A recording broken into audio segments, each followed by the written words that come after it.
Welcome back, dear students.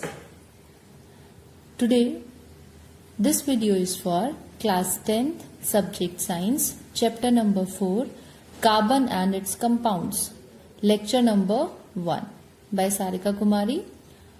So students, today we are going to start our new chapter, that is carbon and its compounds. So let us see today's lecture's content. So today in this lecture we will have the introduction to carbon, then we will study some important facts about carbon, then bonding in carbon, and at the end we will see the homework. So the first topic is introduction to carbon and its compounds. So carbon, as it is a non-metal, its symbol is capital C. Atomic number of carbon is 6 because it has 6 protons in it. An atomic number is equal to the number of protons present in an atom. Then we have mass number, or you can say atomic mass of carbon. Atomic mass of carbon is 12. The electronic configuration of carbon is 2,4. That means 2 electrons are there in the K shell and 4 electrons are there in the L shell. Valency of carbon is 4 because there are 4 electrons present in the last orbit. 14 in the periodic table. Now let us see some important facts about carbon. So the first fact is carbon is the 4th most abundant element in the universe. Make sure that I am talking about the most abundant element, not about the metal. Most abundant metal in the earth crust is aluminium. Carbon is the 4th most abundant element in the universe. First is hydrogen, second is helium, third is oxygen, and fourth is carbon. Second fact about the carbon is that it is 15th most abundant element in earth crust. So we have a number of elements present before carbon which are there on the higher percentage as compared to carbon, and carbon comes on a number 15 in this series. We have oxygen at the first place, then we have silicon, aluminium, iron, calcium, sodium. So in this series we have all the elements. They can be metals, they can be non-metals, or they can be metalloids. Only 0.02% of carbon is in the form of minerals, and only 0.03% exists as gaseous state, that is carbon dioxide. But still carbon is second most abundant element in human body. So now you can assume that how much importance carbon is having. We have 65% of oxygen, 18% of carbon approx, and then in lesser percentages we have hydrogen, nitrogen, calcium, phosphorus and potassium. So although I have named some of the elements which are present in our body, but carbon is the second most abundant element in the human body. So we can say that carbon is of immense uses for us, or it is very useful for us. This I have already told you that carbon has 6 protons, 6 neutrons and 6 electrons, and it is the member of group 14 in periodic table. Now let us see some of the important uses of carbon. So carbon and its compound, they are used in food contents, clothes, books, cooking utensils, medicines, fertilizers and many more.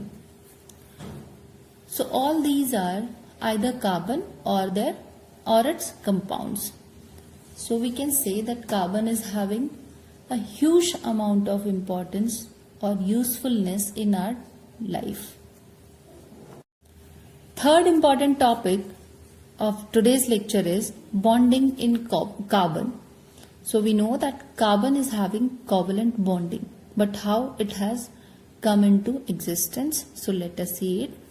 We know that bonds are of two types mainly, although we have many more types, but these are more important types of bonds: ionic and covalent. So how ionic bonds are formed? They are formed by the loss or gain of electrons. For example, sodium chloride, where sodium is losing one electron and chlorine is gaining that electron, therefore forming a bond in between them, or you can say ionic attraction between them, because of which this compound has formed. And that is why sodium chloride is known as an ionic compound. Then how the covalent bond is formed? Covalent bond is formed because of the sharing of electrons. For example, let us carbon having atomic number 6, electronic configuration 2, 4. That is 1s2, 2s2, 2p2. But this type of detailed electronic configuration you will see in higher classes. Till now, you have to understand that there are 2 electrons in K shell and 4 electrons in L shell. And as the valency of carbon is 4, so but according to the octet rule, every element or every atom tries to stabilize its form by either gaining of electrons or losing of electrons or sharing of electrons. It has to make its configuration equal to the nearest noble gas configuration. So to complete its octet, either it can lose its 4 electrons or it can gain 4 electrons from some other element, either it can be carbon or some other element. So we have 2 methods to complete carbon's octet so that it can gain the nearest noble gas configuration. First is gain of electrons. If we think of gaining 4 electrons from some other atom of different element or same element, then carbon, which is having a atomic number 6, it has to gain its nearest noble gas configuration, that is neon. So neon is having atomic number 10. So to get this configuration, it has to gain 4 electrons. But if it has to gain 4 electrons, then it will form C4 negative, C4 minus. And now just think of this situation. If we have 6 protons, 6 neutrons, and these 6 protons, earlier they were balancing these 6 electrons, but now we have 4 more electrons in the last shell. Now we have a total of 10 electrons. 6 protons cannot take care of 10 electrons, or they cannot handle the force of repulsion between the more number of electrons. Earlier, when 6 protons were there, 6 electrons were there, so they were handling the force of attraction and repulsion by compromising each other's effect. But now we have more number of electrons, and these more number of electrons will repel each other, so the repulsion force will be higher, and this leads to unstabilization of C4 negative. Hence, this situation is not suitable. We cannot go with it. So just think about the another criteria. If we think of losing 4 electrons, carbon is having atomic number 6. So if we are losing 4 electrons, the nearest noble gas is helium, which is having atomic number 2. By the loss of 4 electrons, carbon will get a 4 plus charge on it, and it will become C4 plus. But think about a situation that when you are removing the outermost shells 4 electrons. Now you are having 6 protons, 4 electrons. When you remove 1 electron from the outermost shell, now 6 protons, they are adjusting the negative force of 3 electrons. So this force of attraction is greater than the force of attraction when there were 4 electrons in the outermost shell. So we have to provide more energy now to remove this third electron, as force of attraction is more between the 6 protons and 3 electrons now. Suppose if we are able to remove one more electron from the outermost shell. Now we have 2 electrons and 6 protons. Although there are 2 more electrons in the innermost shell, but now also we have 4 electrons, 6 protons. Still the force of attraction is more. So to take out the third electron, we need even higher amount of energy than the earlier one. Suppose we are able to provide more and more energy, and now we have removed the third electron as well. But now 6 protons are taking care of 3 electrons. That is very, very high attraction, or force of attraction is very high, that you will not be able to either remove this 4th electron from the shell, or you have to supply very high amount of energy to remove the electron from the last shell. So if to stabilize something you are providing a very high amount of energy, then this is violating the rules of stabilization, and hence it is not getting stabilized, it is getting energy. So this method is also not suitable to attain the noble gas configuration. Now what carbon does? Carbon atoms overcomes this difficulty by sharing the valency electrons with carbon atom or with the atoms of other elements. This is known as, this sharing of valency electrons with carbon or some other element, atoms of some other elements, is known as covalent bonding.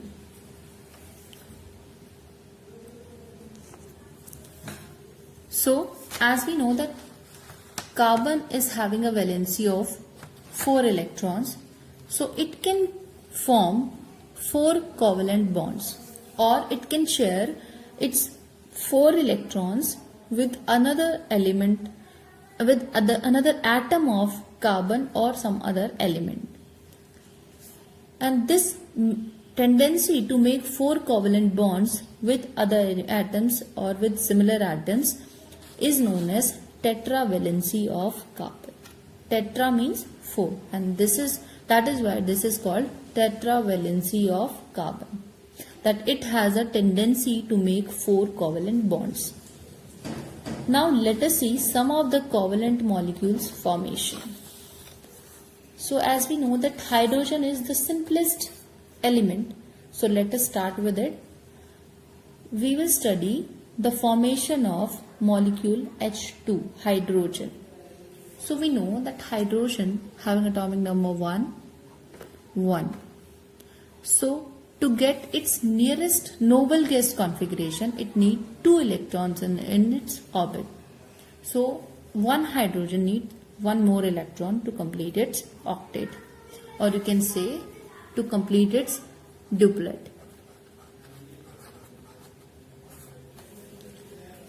Suppose I am here showing you the electron dot structure of hydrogen. Hydrogen, this dot is representing 1 electron in its outermost shell, that is its valency electron. So if it gets combined with another hydrogen atom which is also having 1 electron in its outermost shell or one electron as its valency electron, when the two hydrogen atoms, they share their valency electrons together and form a bond between them by sharing the valency electrons, then this is called covalent bonding. And here what is happening? This hydrogen is giving its electron in the sharing, and this hydrogen is giving its electron in sharing. So now this hydrogen will count these two electrons in its outermost shell.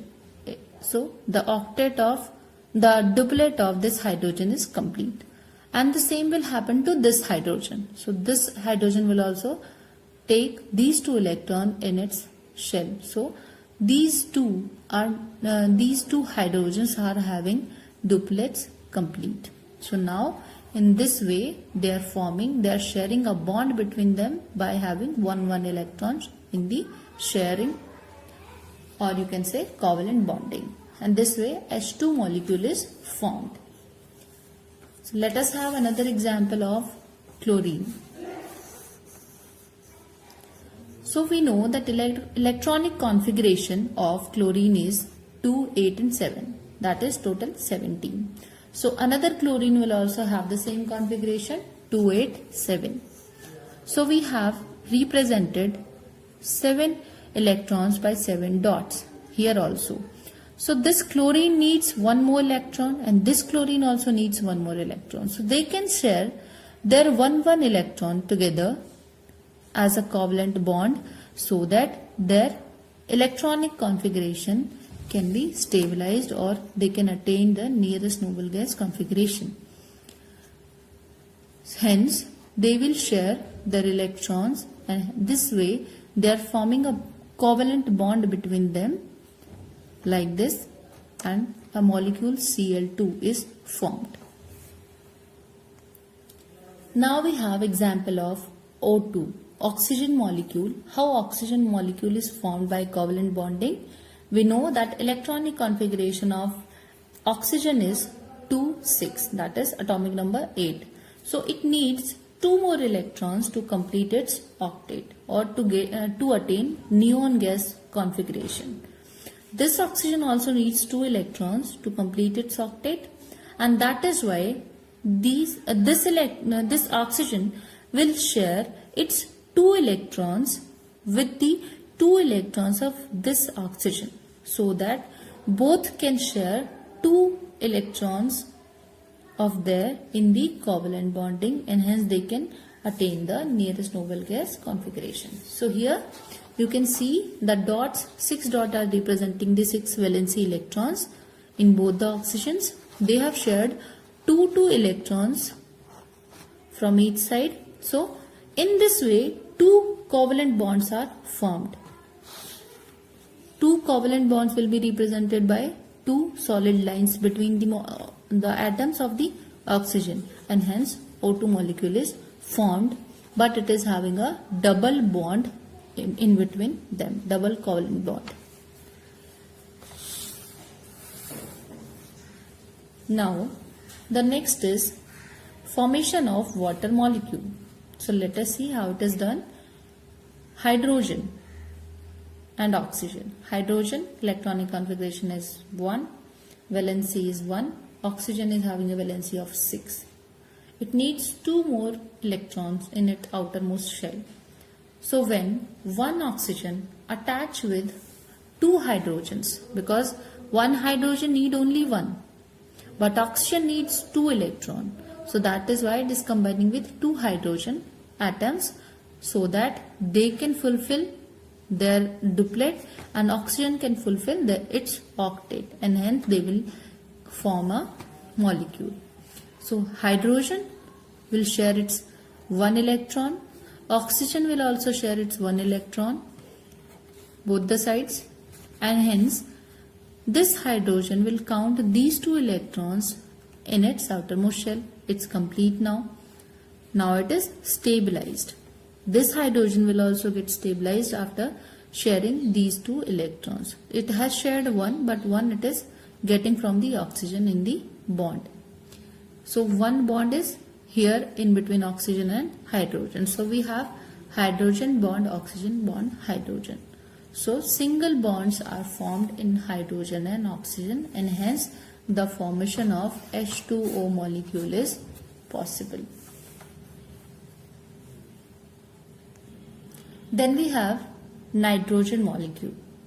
So we know that nitrogen is having atomic number 7, so electronic configuration is 2,5.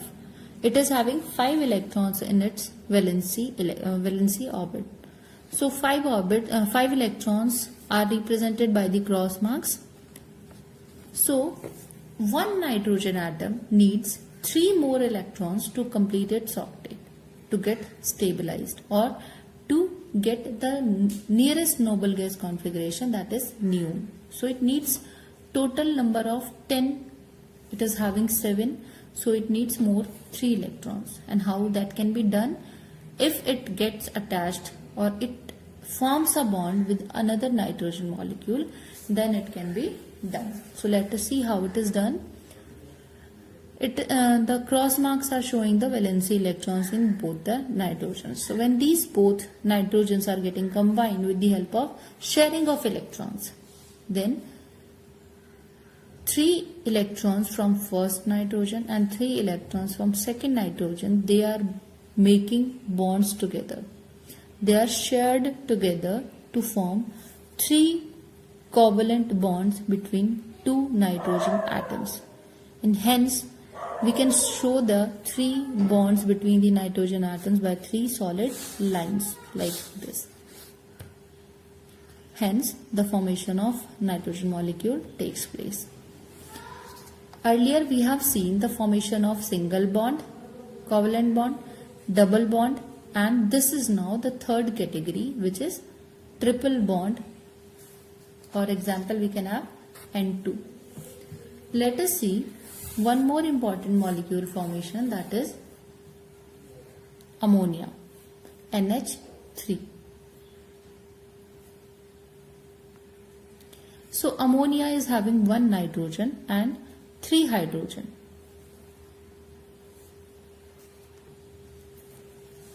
So nitrogen is having electronic configuration 2 and 5, where hydrogen is having electronic configuration 1. So hydrogen needs only 1 electron to be shared, and nitrogen needs 3 more electrons to complete its octet. So 1 nitrogen will combine with 3 hydrogen atoms in this way.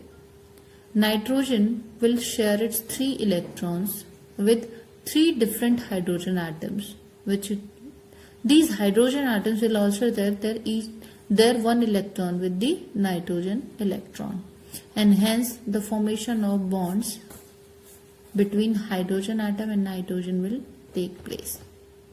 So in this way, hydrogen is getting its duplet completed, all the 3 hydrogens, and this nitrogen, it was having 2, 3, 4, 5, 6, 7, 8. So now this is having 8 electrons in its shell. So now its octet is complete. It has gained electronic configuration nearest to the neon, or neon gas configuration it has attained. So now this molecule is stable. So now we can say, because of the sharing of electrons between hydrogen and nitrogen atoms, NH3 or ammonia molecule formation has taken place.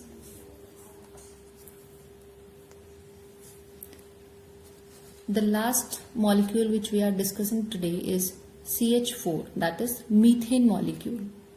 Here, as we know that carbon is having valency 4, so it can share its 4 electrons with 4 hydrogen atoms, because each hydrogen needs only 1 electron to be shared to complete its duplet, and carbon needs 4 more electrons to complete its octet. So the carbon will combine with 4 hydrogens to complete the formation of the molecule in this way. So here you can see carbon is having its 4 electrons, valence electrons represented by the dots, and 4 hydrogen atoms, they have represented the electron as cross marks. So 1 electron from each hydrogen and 4 electrons from the carbon, they are shared in 4 different bonds. So carbon is forming 4 different bonds with hydrogen, and all these bonds are single bonds, and hence the formation of CH4 takes place. So because of the tetravalency of carbon, CH4 molecule has formed, and this CH4 molecule, or you can say the tetravalency of carbon, can be represented in this way, that carbon is attached with 4 hydrogens, and this way it is forming a tetrahedron, and the angle between the 2 hydrogen bonds or 2 covalent bonds of carbon and hydrogen is 109 degree 28 inches, and this is a tetravalent diagram of CH4 methane molecule. So hence let us summarize the lecture once. What we have done in the lecture: first, we have seen the introduction to carbon. We have seen the importance, atomic number, its symbol, then carbon's electronic configuration, some of the facts about carbon. Then we have seen the uses of carbon and its compounds in various parts of our life. Then we have seen the bonding in carbon. What kind of bonding is there in the carbon, and that is covalent bonding. Then why covalent bonding is taking place, or why there is a formation of sharing of why there is a sharing of electrons, why it cannot lose or gain electrons. So we have seen the reasons. Because of the instability it is getting because of either losing electrons or gaining electrons, so it more prefers to share the electrons and not to transfer the electrons. Then we have seen the formation of various molecules like hydrogen, oxygen, chlorine, nitrogen, water molecule, methane, and ammonia molecule. So we have seen the sharing of electrons in between the atoms of these elements, and we have seen the formation of these molecules. And now let us see today's homework. So as homework, you have 2 questions today. These are in-text questions of page number 61 in your NCERT book. That first question is, what would be the electron dot structure of carbon dioxide, that is CO2? Second question is, what would be the electron dot structure of a molecule of sulfur which is made up of 8 atoms of sulfur, and you have been given a hint that they are joined in the form of a ring. So these 2 questions you have to do in your notebook. So I'll be continuing this chapter in the second lecture. Till then, take care and goodbye.